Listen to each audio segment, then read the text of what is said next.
safe space. We ain't never give a reason you should hide. Compile all your questions, we're taking the quest. Join Tarcia on this journey to discover the rest. Go. Welcome to the Adoption Journey Podcast. I am your host, Tarcia Smith, and welcome back to another week and another journey. Before I get started, I want to remind you to please go and like, share, subscribe, follow, do all the things, and then tell all your friends to go do all the things. YouTube, Instagram, all the places. And also go to Instagram and follow Black Adoptees Meetup. And go to the website, blackadopteesmeetup.org, and check us out. We are meeting in Chicago, October 3rd through the 5th, among other things. So go check us out. All right, we got all that out of the way. In the building, I have the infamous, the legend herself. No pressure. Yeah, just a little bit. Miss Astrid Castro. Welcome, Astrid. Thank you so much. I'm so excited to be here. We've have definitely been talking about doing this for a while, so it's exciting to finally be here. So for those that are familiar with Adoption Mosaic, she is the brains, all the things, the arms, the legs, all the things behind the Adoption Mosaic. And I'm so honored to have you here to tell your story. And I can't wait to hear, and for the people to hear this story. So we are going to dive right in. All right. Awesome. My favorite first question. How old were you when you found out that you were adopted? I didn't know I was adopted. Okay. Yeah. So, yeah. Okay. So that's a good thing. Correct. We heard horror stories about that. So tell me what your childhood was like. Yeah, so I came to the United States and was adopted, immigrated to the US via adoption, intercountry adoption, at 4.5 years old with my full biological sister, who was 6. We grew up in various areas and towns throughout the country. My dad's job moved us about every 5 years. We moved. My parents thought that it was a good idea to show their children lots of different parts of the country and live in different parts of the country, where if we had been born to their family, so my parents do have a biological son, if we had been born to our family, I think that actually could have been a really wonderful experience. And yet, because we weren't, and we were a transracial family, it wasn't a good experience. Moving every 5 years meant that we had to explain to a whole new community every time we moved that yes, we were a family. And then there was just no roots that were. Our roots were within our family, our adopted family, our immediate family. Okay, and so I'm gonna jump in. Okay, yeah. So you said you were adopted at 4.5 and your sister was 6. Mm-hmm. Early on, do you have memories of your birth family, or were you with them initially? Mm-hmm. Yeah, we were with our mom in Colombia until we were placed into an orphanage, and so I don't have a lot of memories. I don't have actually any memories of living with our mother in Colombia. My sister is the one who carries all of those memories. Growing up, she would tell me a sprinkle of those memories, and because we had lost our language, we had lost Spanish. There is belief that when you lose language, that you also lose memory, and so I don't think either one of us had a fair start with the even the chance of remembering, even if we would have remembered certain things because we lost our Spanish. We did not Okay, and retain. just for the listeners, you were adopted by a white family. Yes. So, Okay. a white family. They were living in Massachusetts at the time. When you ask my parents, depending on who you're asking, why they decided to adopt, both of them do agree that it was because of infertility and not being able to have biological children. Sure. That's why they, but then the story changes depending on who you ask. And it took me a long time to really get to a place where I could recognize that my parents were two different people. And of course, they had their own stories of how we came to being a part of their family, and they had their own drives, their own, you know, uh, feelings and thoughts about it. But it felt like they were so different one from the other that it almost felt. I remember feeling as a young adult, wait a second, did they ever talk to each other about this? Because when you ask my dad, he says, why I said, you'd never been to Colombia. Why did you decide to adopt from a country you had never visited? And my dad was like, oh, that was pretty simple. We went to the adoption agency. We asked which was the quickest program that we could become parents, and they said, "Oh, right now, Colombia is one of the easiest countries to adopt from." So my parents chose Colombia as a result. Oh, My mom says, "Well, we chose Colombia because it was such, there was a need. It was a developing country. We wanted to support a children that might not otherwise have find families. And so we decided to go with that. Right. And so I believe both okay, were so you saw the true. look on my face. Yeah. Like obviously both are true for each Yeah. of them. Right. Mhm. And it was clear to me that the two of them had never really thought about what the impact was on telling that story and having such different versions of that story to somebody who's trying to explore and understand how they became a part of that family. Okay, so I want to go back to you as a child now. Um, do you, are you realizing that you've lost your language, or are you just too young to even know that Mm. you should know how to speak Spanish and English? Yeah, that's a really good question. I don't know that I've ever been asked that question. No, I do not have a recollection of actively losing and thinking about, oh my gosh, I'm losing this and how do I retain it? Yeah. That was not a part of my Wow. Okay. consciousness. It Just was, we were in a state of having to adapt to the environment in order to sure. survive this experience, right? And the only way to survive this experience was to learn the language of those who were parenting us, everybody in our community. So here's an Oh, interesting story. okay. Okay, Go so ahead. our mom, our adoptive mom, had the intuition to bring in somebody who was a Spanish speaker.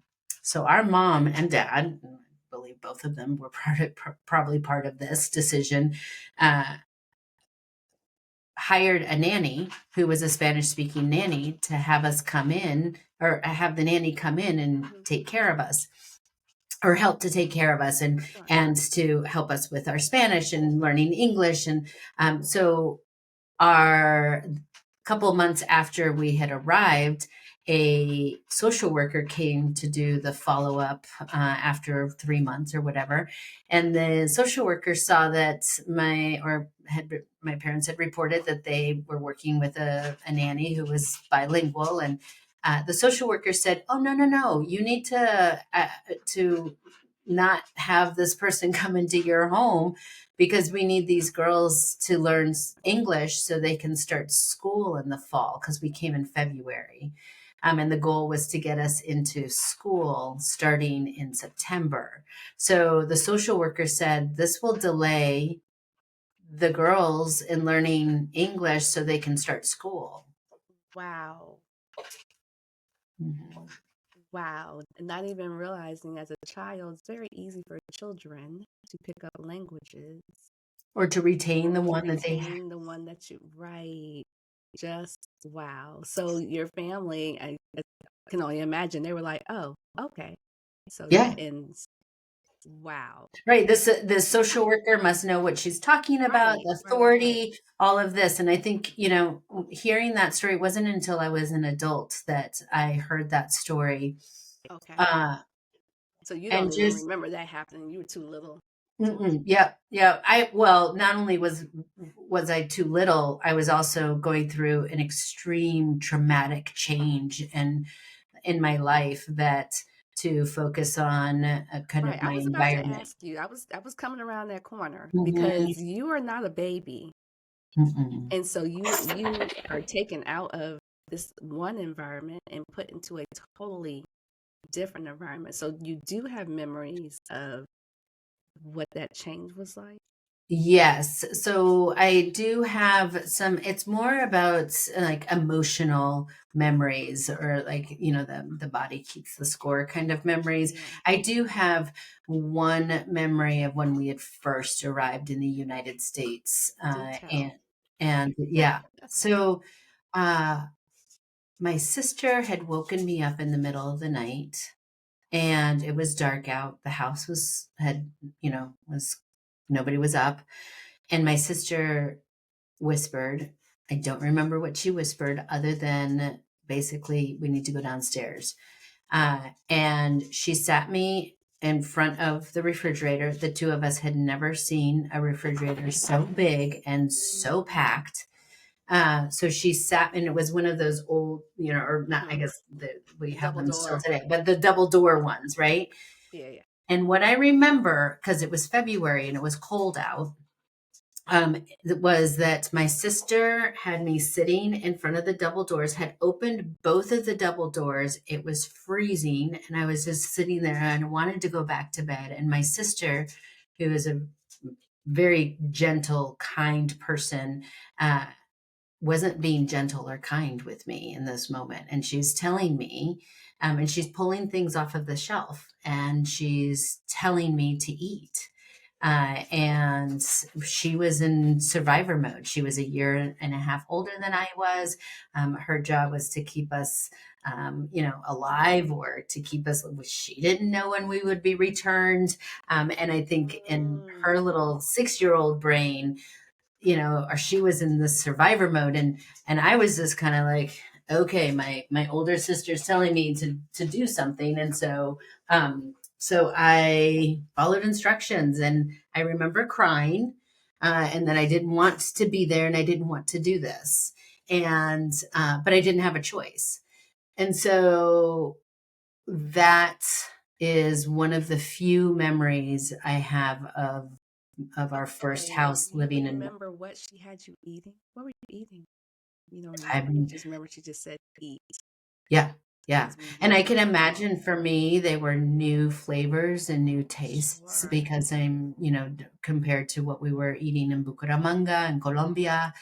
Um, and so, yeah, no, and it's just like that whole scene. And it's interesting. I think, more recently, had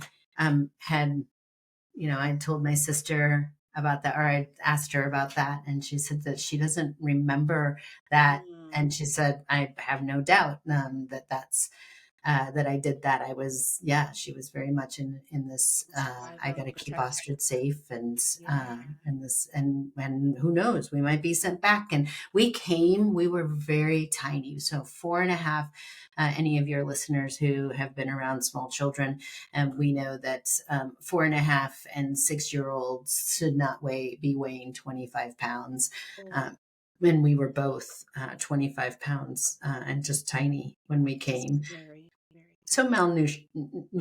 malnutrition for sure was a part of it. And our parents were, had the intuition to keep the refrigerator full, to not constrain what we were eating or how much we were eating, just letting us Just letting have you. second and third and fourth Yeah, I don't know. servings of. just trying to put myself in that, just being taken as a small child out of an environment, thrust into another whole country, environment, food, language, just everything. Yeah. And then now you got to go to school. Tell me about that when you go to school for those first few months. What is that like Yeah. for you? So going to school was, I have very little memories of the early years of my life.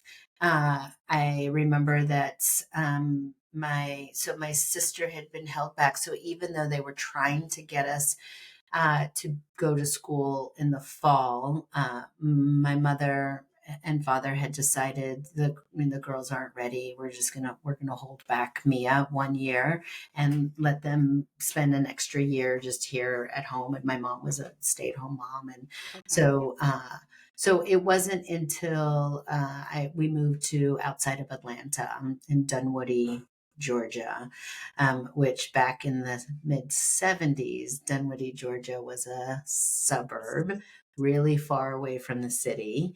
And there were no people of color out in Dunwoody. And so so we moved there, and that's where I started I can recall Now you those can start memories. recalling those Yeah. memories. So now, Hmm. when you are in the midst of, you know what? I guess as a kid, you're just with white people. Yep. That's just that's just what it is.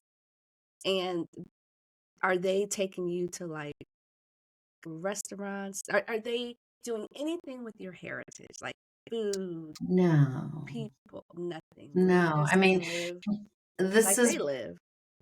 yeah, I mean, Yeah. it was just 100% assimilation. Mm, And our job was to assimilate just into this culture, into this family, and there was, again, I will say the fact that my parents did have the wherewithal to try and hire a Spanish speaking nanny to help yeah. us all transition, and that the And the system, social worker was like, yeah, no, social work, girl. right. And just to think about how our lives would have been different, and how that transition could have Sure. been a healthier, smoother, more child-centered, more gentle transition. Uh, yeah, let alone, I'll remind you, my parents had never been to Colombia. They put us, the Right. social You just workers. blew my mind when you said that earlier. Yeah, Like, yeah, what? yeah. Okay, so the saying is like, tell me bloody blah without telling me bloody blah, right? Yeah. Tell me you're an inter-country adoptee without telling me you're an inter-country adoptee.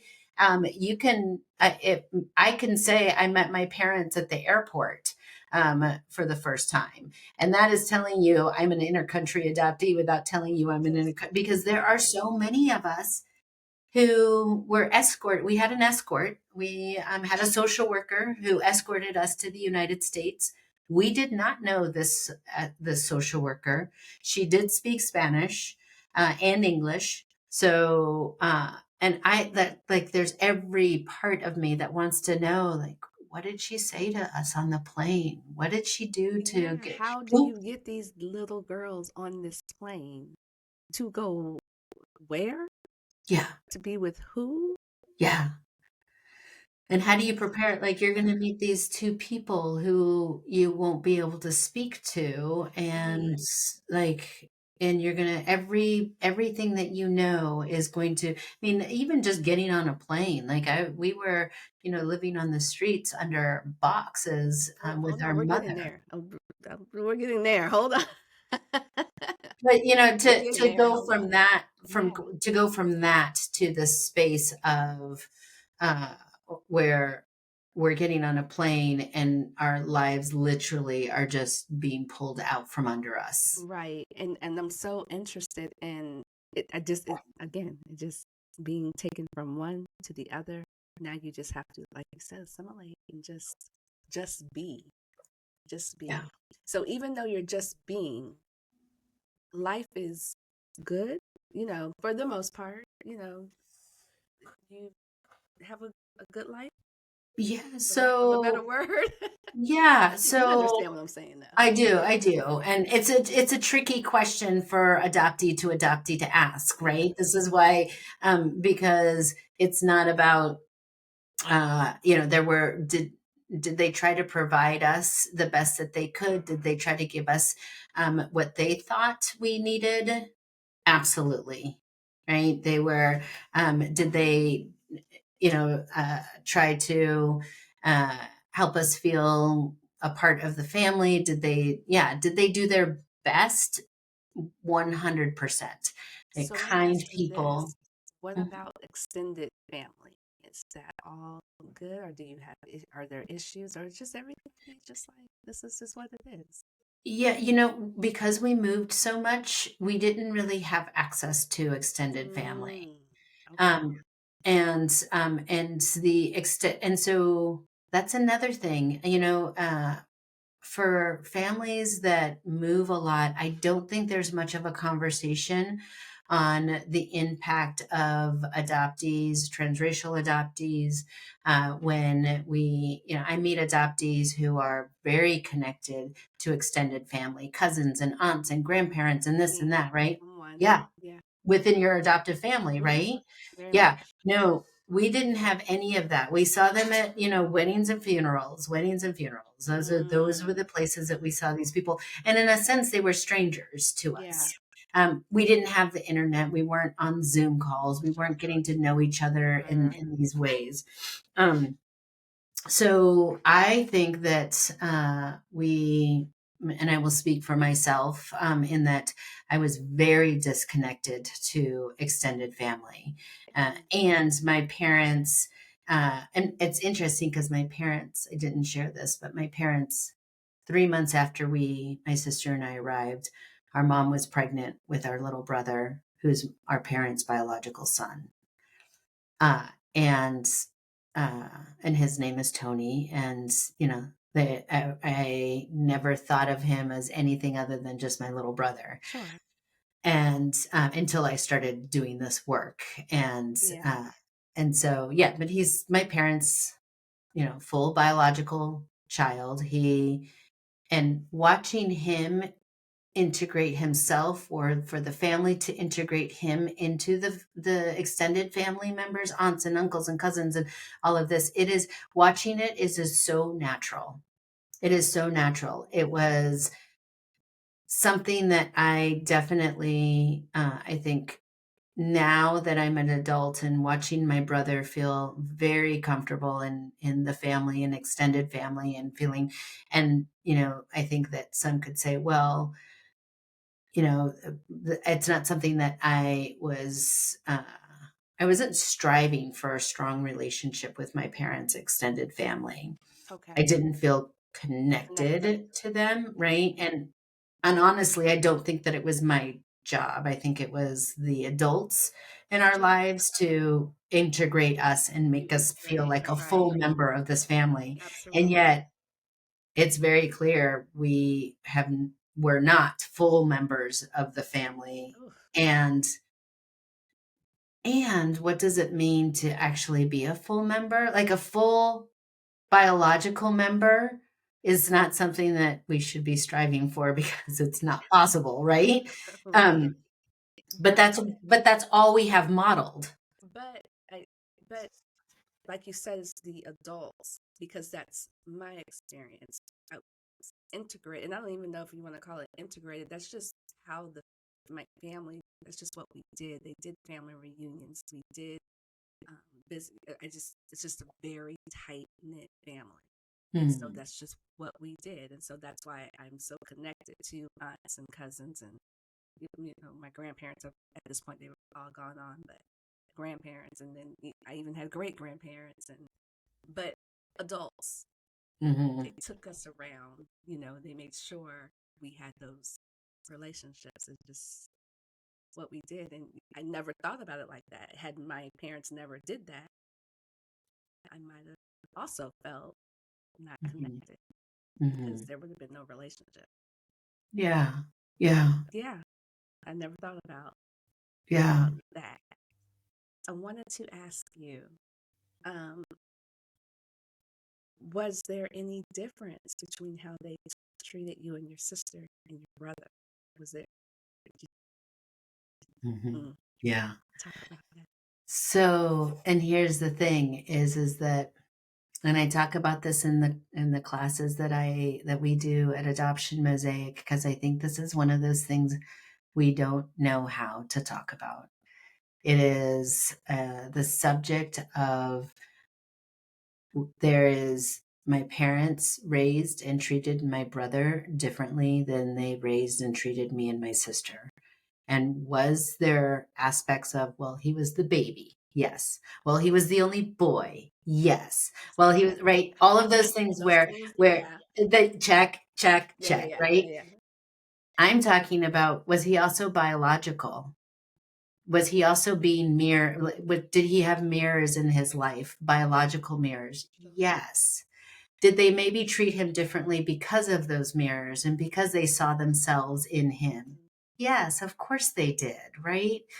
And it's almost like taboo for our community, for adoptive parents, or for us adoptees to actually be able to have conversations about something that we know to be true is that did my parents raise and treat Tony differently because he is their biological son?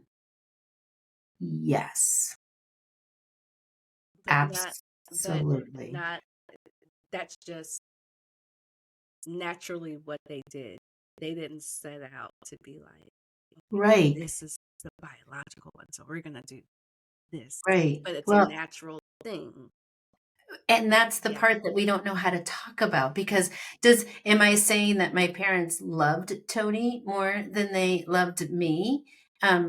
No, I'm not necessarily saying that. Were there aspects that made me feel like, oh, I feel like maybe this is because Tony's biologically related to them. And so I'm going to ask, do you love Tony more than you love us because he's your biological son? And imagine if that conversation had been this conversation of, we absolutely love Tony differently than we love you because you came into this family in a very different way than Tony came into this family. We've known Tony from conception. He was in my belly, he was in my womb. Those are the things that we don't have. And that's a loss for us as a family.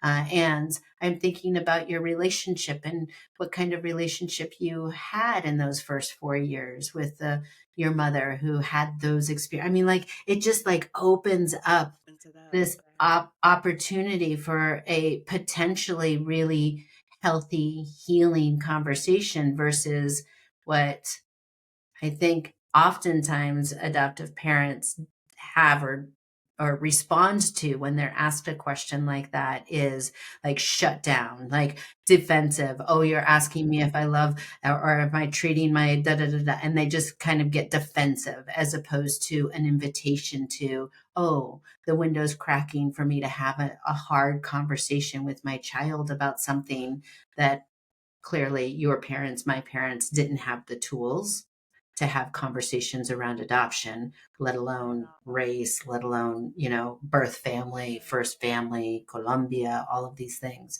So, yeah. And I think it also really creates something in a child's brain when I visually, emotionally, and physically could see that they were raising and loving Tony differently than they loved me.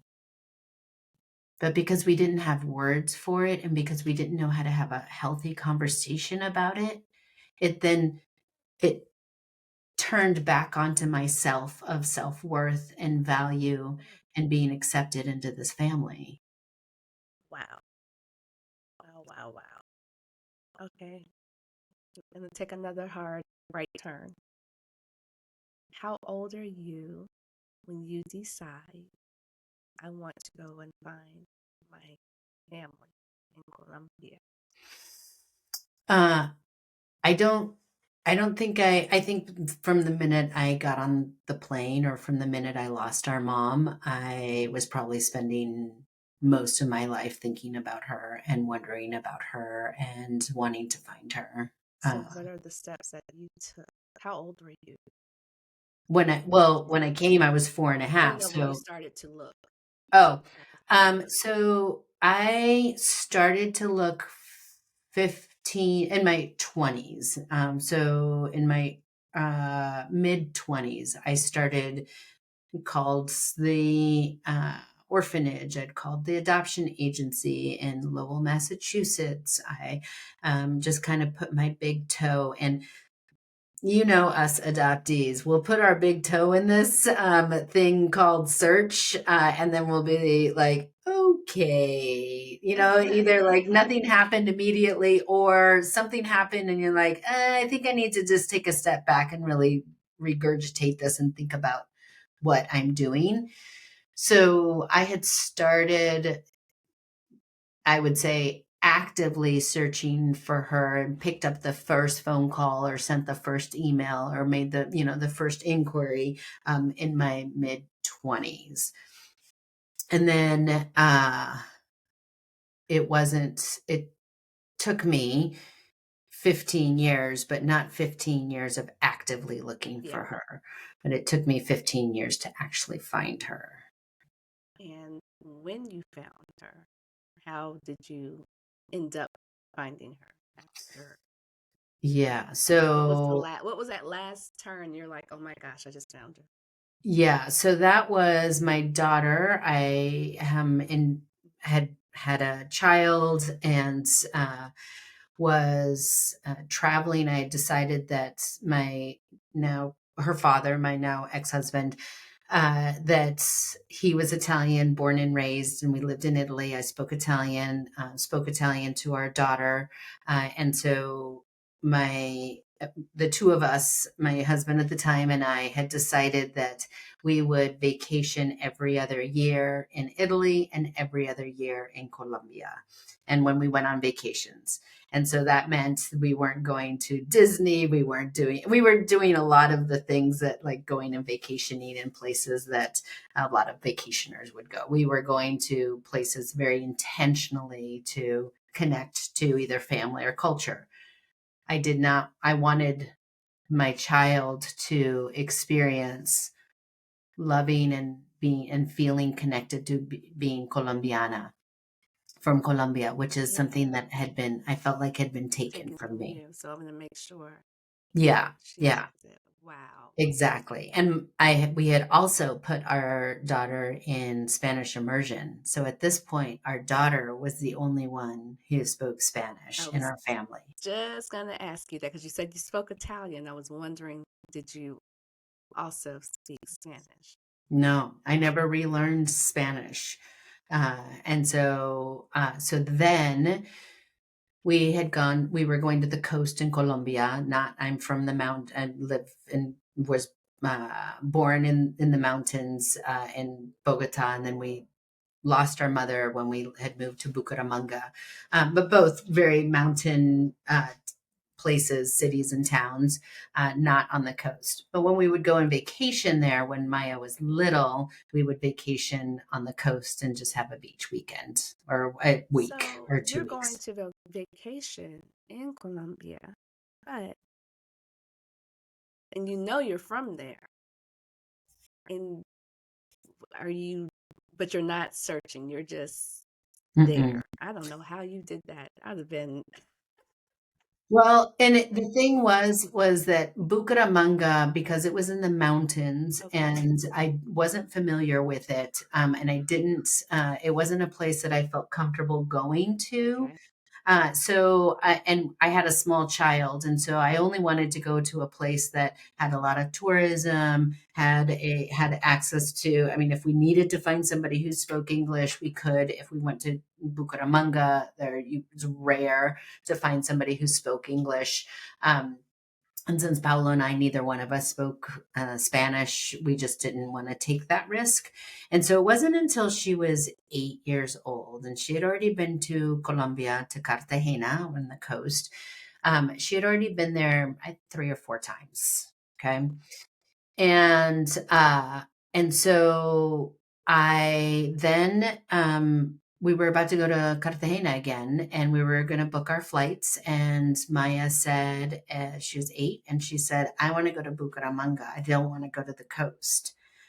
And I was like, baby girl, I really don't know that there's a whole lot to see there. And I was just kind of waiting for her to get to a place where she was either old enough and we could go to, and I could maybe start doing more of a search. But I was really wanting to do the search here, not in Colombia, because Right. there weren't enough of Colombia. Now there's more, which is really, really awesome.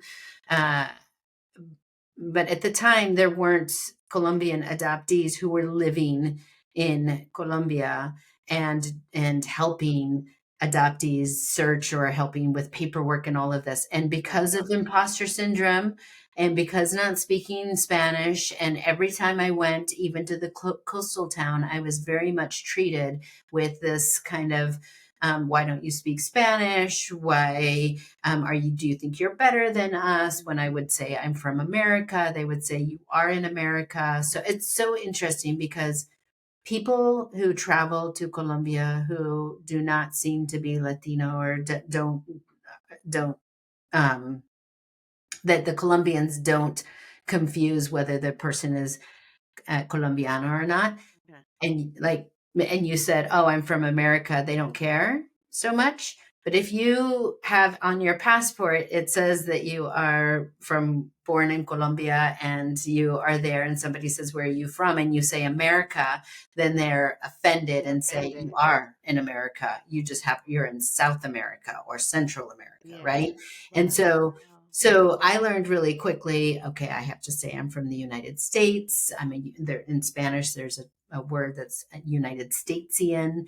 And so I would say that. So anyway, so I just didn't feel like there was a place for me to actually search while I was in Colombia. So I did all of my searching on Facebook and phone calls and everything here in the States. So when Maya at 8 years old said, I want to go to Colombia, I want to go to Bucaramanga this time, I don't want to go to the coast and be on the beach, I was trying to talk her out of it.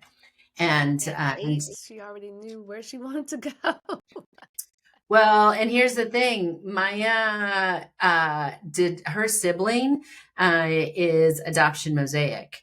When Maya was 3 years old, I started Adoption Mosaic. Okay.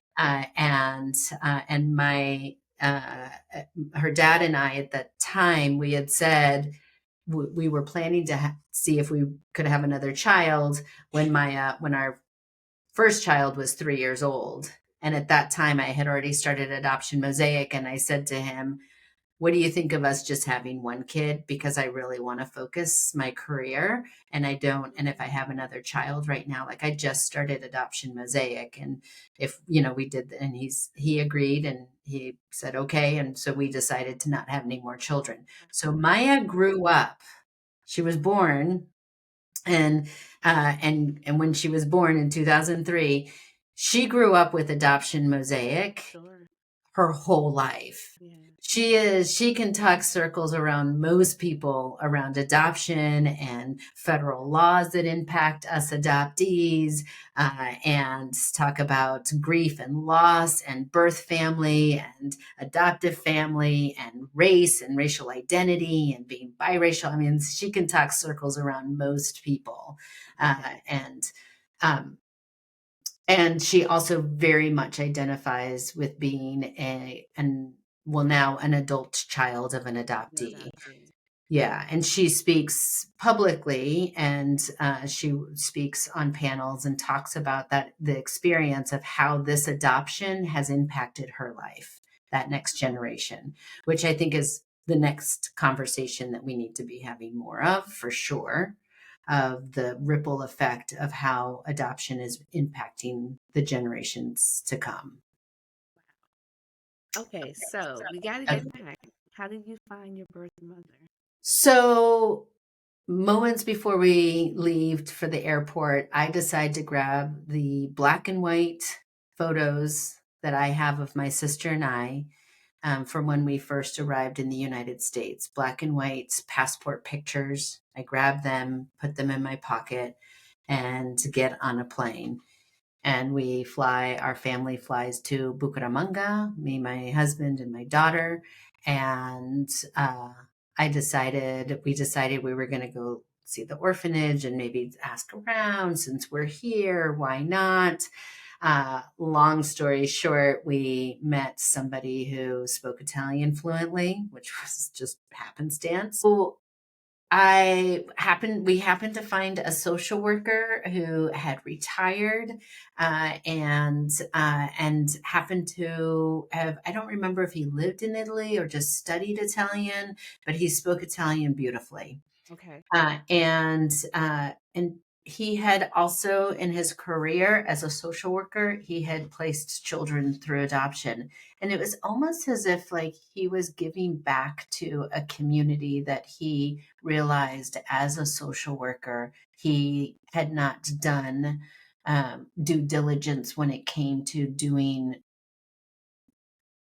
child-centered adoptions, if that makes sense. That makes total sense. And so it was so fascinating to have him there.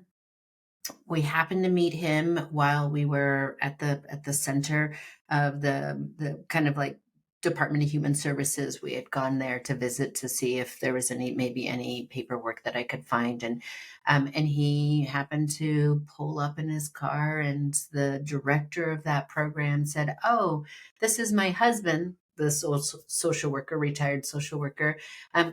He's going to go up to the orphanage and take this other adoptee up. Would you like a ride? And you can all go with him." And we said, sure. And we get in the car, and I said in Italian, "Oh, how fortunate are we that he happened to be going up." And because I said that in Italian, he turned around and he said, "Parlo italiano."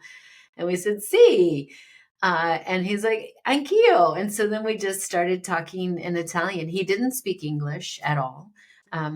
And so he kind of became our guide. He became our friend. He dropped us off at the hotel after we had gone up to the orphanage. He had helped to be our translator and talk to the orphanage director that if there was any paperwork that I would be interested. And we kind of dead ended.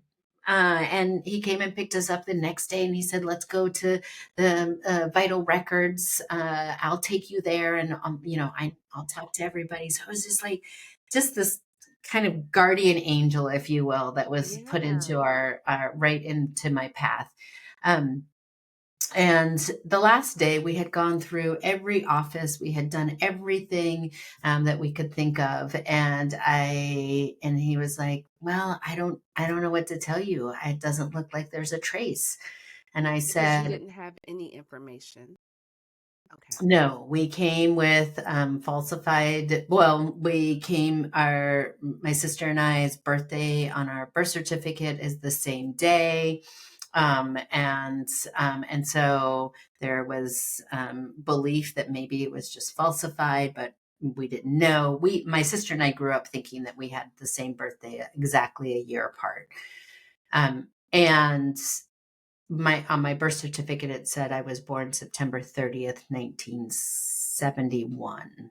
And that's important to remember. And that my sister was born September 30th, 1970. Okay. And so I then said to, his name is Ignacio. I said to Ignacio, "You know what? I've always imagined that if I wasn't able to find anything, that maybe I have these two little black and white old passport pictures of me and my sister when we first came to the United States.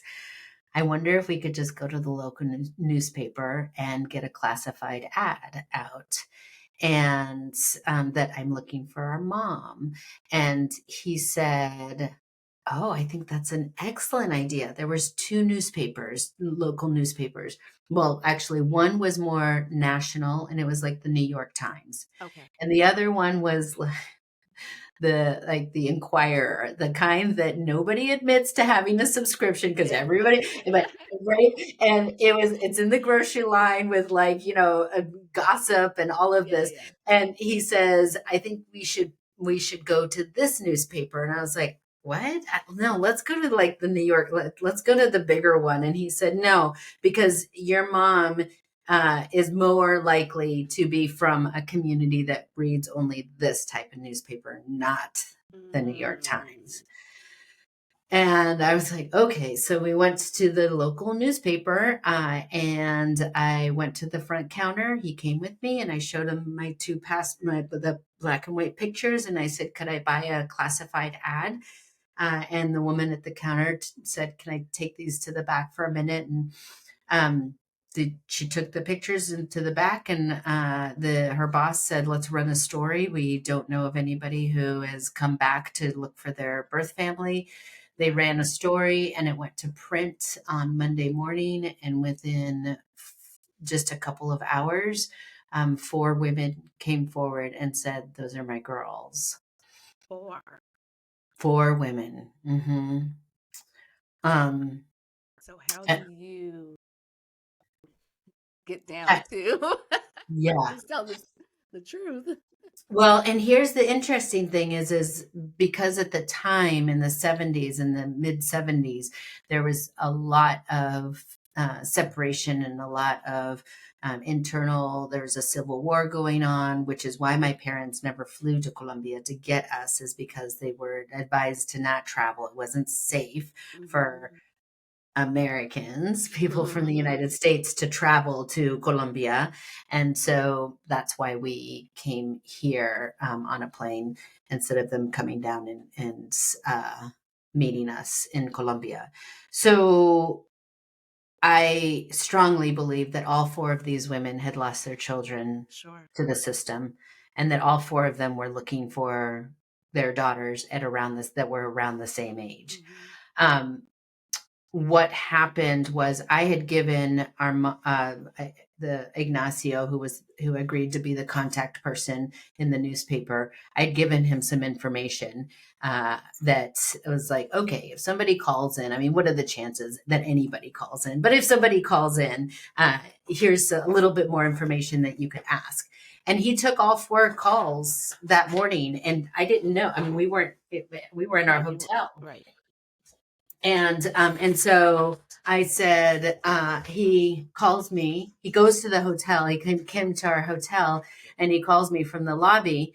And it was really weird because I was like, wait, we weren't supposed to meet Ignacio this morning. And the hotel that said, oh, Senor Ignacio is down here in the lobby. He wants to talk with you. And I was like, okay.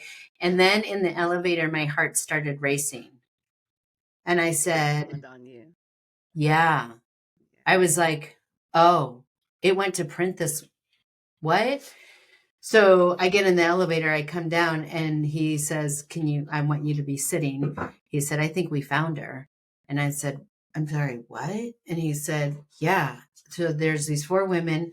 They each told me their story. And this is the one that matches your story. And she also is saying that she is requiring that we do a DNA test, which was perfect because I had wanted to do that as well. But to ask somebody who, just feels like it's a big ask, and yet it isn't a big ask to say, I think you might be my child, or I think you might be my birth mother, but I want to do a DNA test. Yeah.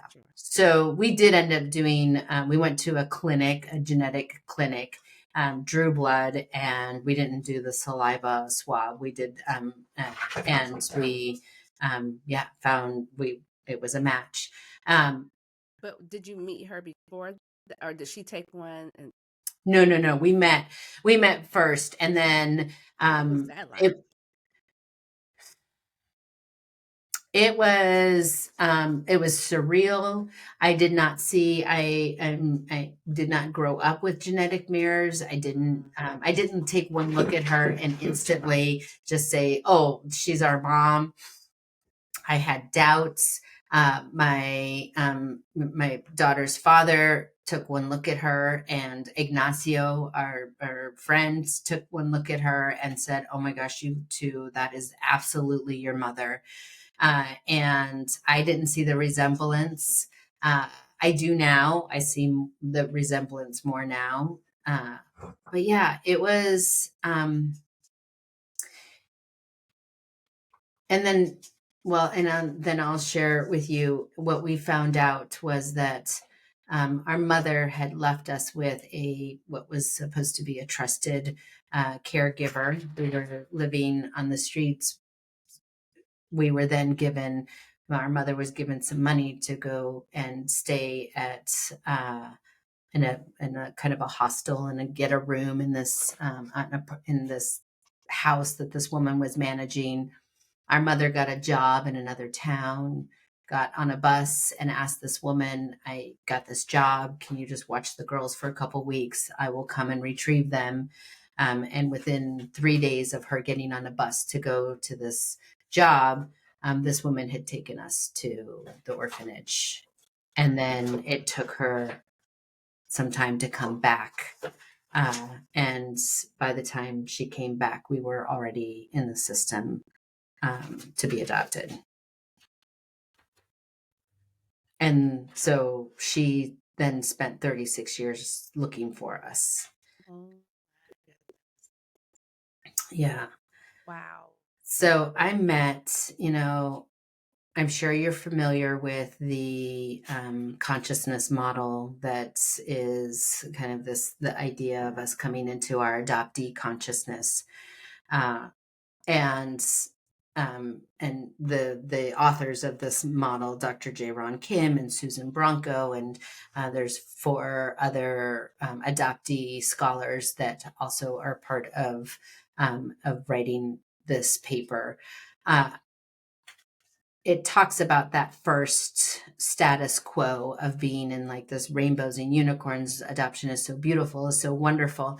So because I had already started Adoption Mosaic, I was already running this organization to create consciousness and to create dialogue and conversations around adoption to help people through consciousness, to help adoptive parents create environments and in ways to talk about adoption that my sister and I did not get, Sure. and to create education around that, that I felt like I already was very aware and way beyond that status quo and the rupture. And I had come to that, the cycle of where you come to forgiveness and activism. I was actively creating Adoption Mosaic and creating opportunities for growth and other people with other people. And I had already found some forgiveness for myself around why hadn't I explored my own adoptee identity sooner?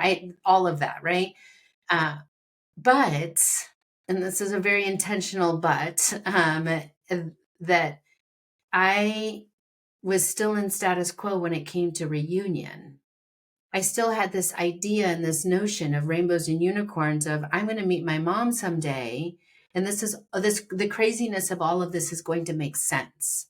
She'll be able to answer what the first 4 years of my life was like. She's going to be the mother, that biological mirror. She's going to be that biological mother that I watched my mother and her son, my brother, have. I'm going to get that, right? And as you know, and so many of your listeners, that status quo of rainbows and unicorns with reunion. So and I'm still deep in this kind of space of I'm not at forgiveness and activism with regards to reunion, and how do 2 people who the system of adoption, it was never designed for me to have a relationship with my mother. Absolutely. Right? We were never supposed to go back. We were never supposed to go back and meet them and have a healthy relationship. There's not any part of the system of adoption that is designed for that to happen. And therefore, here are these 2 people that were born in the 70s and the 60s, and there's no Yeah. way we were supposed to go back. Right. Nope. Right.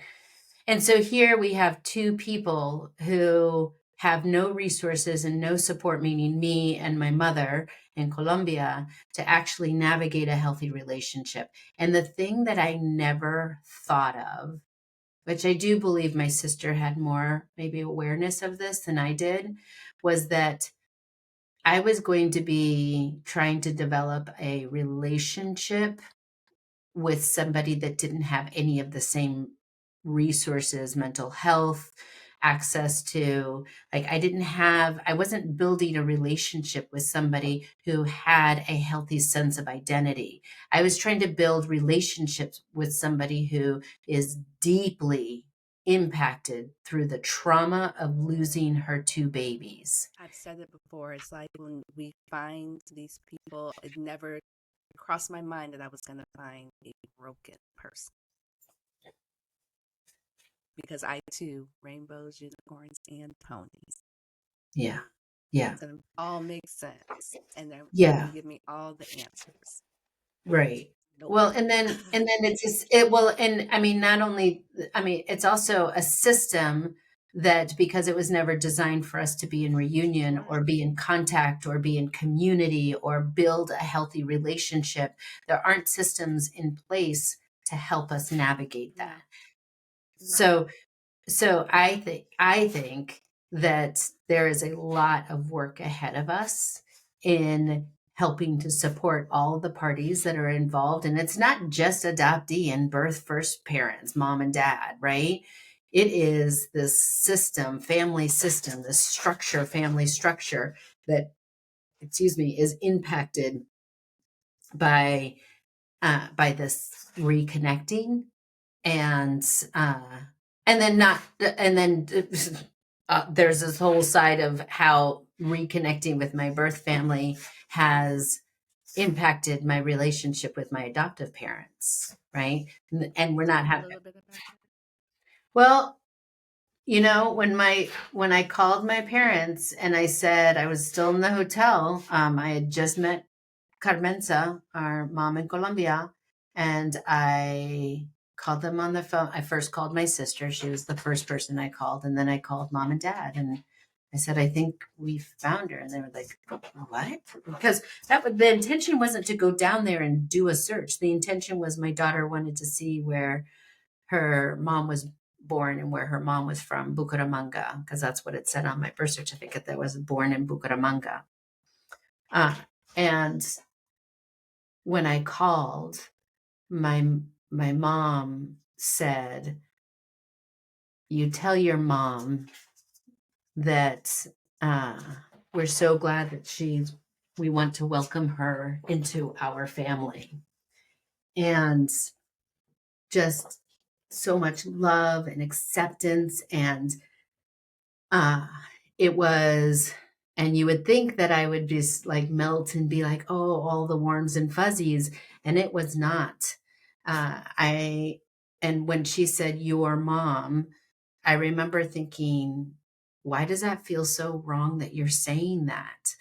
And it was almost as if all this time it would have been that easy for you to allow the energy of this person to have been in our life because you just turned it on instantly. Oh.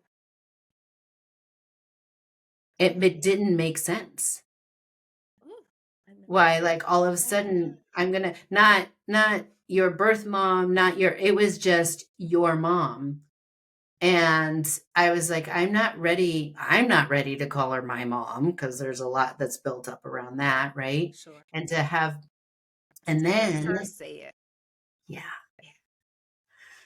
then when I get to the airport in Dallas flying back home, then I call my brother, my parents' son, and tell him, and he has two young daughters at this point, and I call him to tell him, and I knew that mom and dad had already told him, which that was fine. I was totally fine with that. And Tony picks up and he said, I heard. That's so awesome. He was so happy for me. And he said, my girls can't wait to meet their new abuela, which abuela is grandmother in Spanish, right? Know that little They, bit. yeah. Well, for your listeners, in case not everybody knows that. And I had the same feeling.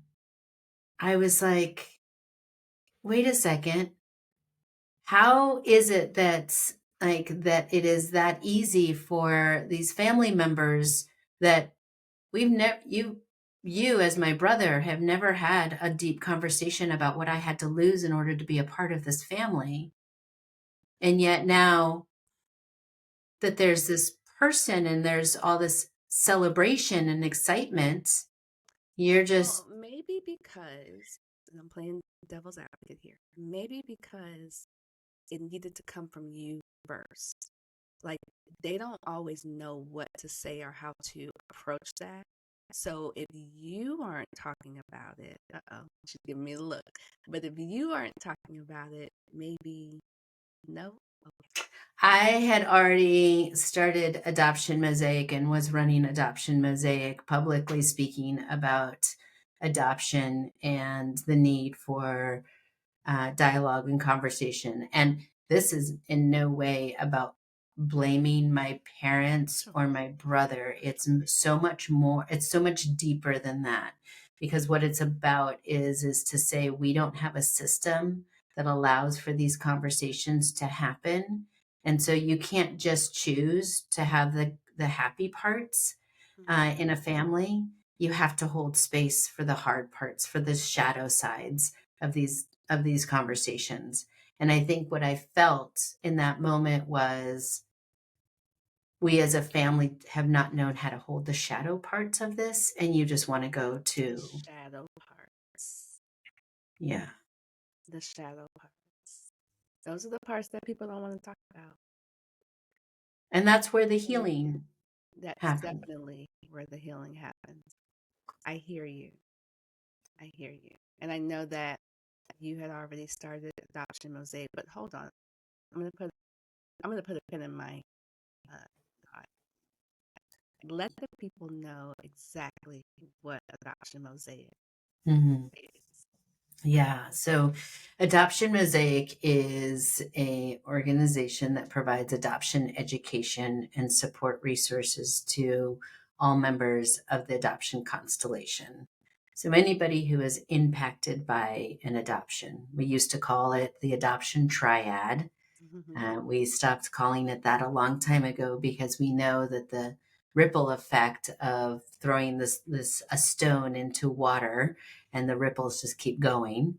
And so we talk about the adoption constellation, the social workers, the siblings of the children of extended family. There's so many more people who are impacted by this one adoption, more than just the traditional triad, which was the triangle of adoptees, adoptive parents, and birth first parents, right? And you said something earlier, and I'm watching it happen in real time, but I never thought of it the way that you verbalized it. My youngest son is having the ripple effects because at this point has met and has relationships with my birth family. Something my older two sons didn't have because at the time hadn't found anybody yet. There's Okay. a big age gap. Okay. Okay. And so my younger son is growing up, he's 14, having these relationships Mm, with these people. yeah, Now my older sons, they've met them, of course, but I think it looks different for the 14-year-old absolutely. because and it's the ripple effect. And I knew it looked different for him, but I didn't have verbiage for it. And Yeah. it's the ripple effect. Yeah. Yeah. So it's what we do at Adoption Mosaic is we create opportunities to lean into some really hard conversations around adoption, around race, around. I started my work, my career in working in adoptions, specializing in transracial adoption, meaning specializing in understanding the history of transracial, interracial adoptions in this country, and and did trainings and so forth. And then I've moved on since to we have a lot of conversations ahead of us that we need to create space for. And so we do that for adoptive parents in trainings and workshops. And we do it with our adoptee community. We have one support group, Navigating Estrangement. We're seeing an uprise in estrangement in our community. I think it's something that we need to, maybe I can come back another time and we can have a conversation, because I think our community needs to have a real conversation about that. And I have so many thoughts. Anyway, so we have an adoptee support group for that. And then we have 4 classes that are designed for adoptive parents. We help adoptive parents who are seasoned parents who have adult children who are adoptees. We help the seasoned parents kind of catch up to the conversation, so the adoptee in their life doesn't have to carry the burden of being the person who educates and talks to their parents about adoption when we're trying to navigate our own identity as how we became a member of this family, for us to then turn around and try to educate our parents why this is hard, why this is so much work, is not fair. So we take the burden off of the adoptee, and we have a class. And I've had 80-year-old, 85-year-old parents in our class. We have a class for navigating estrangement for adoptive parents. We have a class for seasoned parents. And then we have 2 other classes that are for parents who are actively parenting. So transracial, interracial adoption. And that's an 8-week course. And then we have a 12-week course, Lifelong Tools for Successful Parenting. And then the way we support our adoptee community, and as you know, because you were a panelist, as we offer monthly discussions on a particular topic centering the adoptee, and it's online, and we bring 4 adoptees together that are going to talk about a specific topic, and so that's some of the work that we're And doing. I love it's like you've thought of so much um, to have conversations about, because that's where it all starts, conversation. And they have to be willing to want to have the conversation, because so many times, like you said early on, they get defensive, they don't want to talk. Why are you asking? Why are you digging? Right. All of that. Yeah. All of that. Yeah. Well, and I have adoptees that say, you're so good at talking to my parents about something that, like we can't even broach this subject. And I like to remind my adult adoptee community, I don't activate your parents, and your parents don't activate me, because I am not their child and they are not my parents.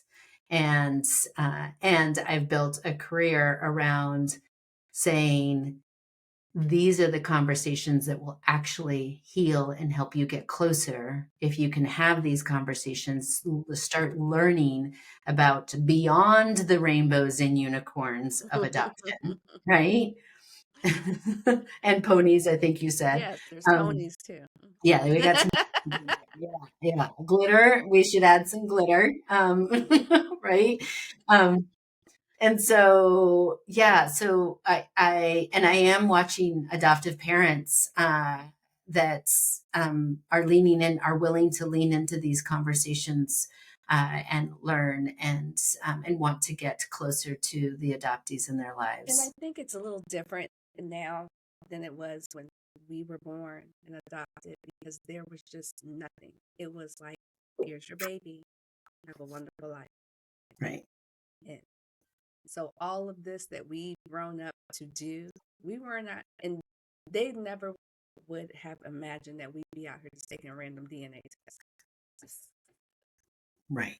Never could they have dreamed that up, Yeah. and that we'd be coming back and Yeah. finding people. And then now we've created, like you called it, I love it, the ripple effect. Yeah. Because when we pull that thread, it just Right. so fast. So fast. That's right. And and at the end of the day, who we need to have our backs is the people who know us, who have known us our whole lives, Yeah. right? Yeah. Who, like, I also like to say that my parents raised me to be a critical thinker about all things and to investigate and to ask hard questions about everything in my life except one thing. And that's how I became a part of this family. Oof. Oof. Yeah. Yeah. Yeah. And now that I am doing that, it's taken my parents. I mean, my parents are at almost every single We the Experts adoptee speaker series. They've attended and participated in every single one of the classes.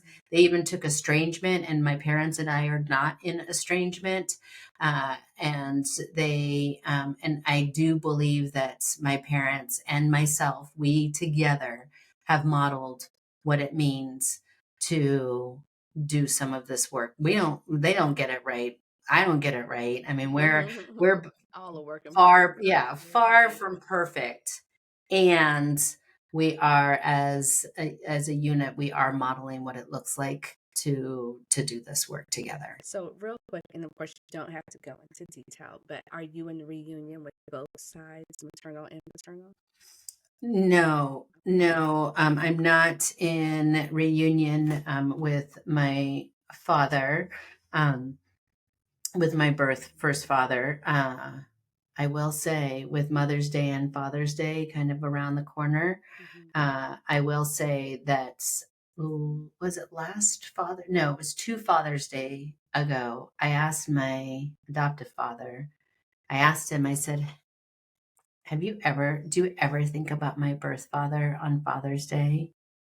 And he kind of looked at me and he was like, I haven't. I'm going to be just completely honest. I've never thought about that. And we then just had what I thought was a really powerful wonder. And I asked him why he thought he didn't think about that.